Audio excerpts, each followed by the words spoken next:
আরে দাঁড়ান দাঁড়ান, একটা মজার খুশির সংবাদ শুনে যান, নিশ্চয় আপনি অনেক খুশি হবেন।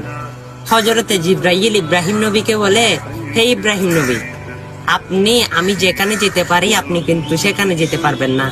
আপনার ক্ষমতা হচ্ছে সপ্তম আকাশ, আর আমি জিবরাইলের ক্ষমতা হচ্ছে সিদরাতুল মুনতাহা।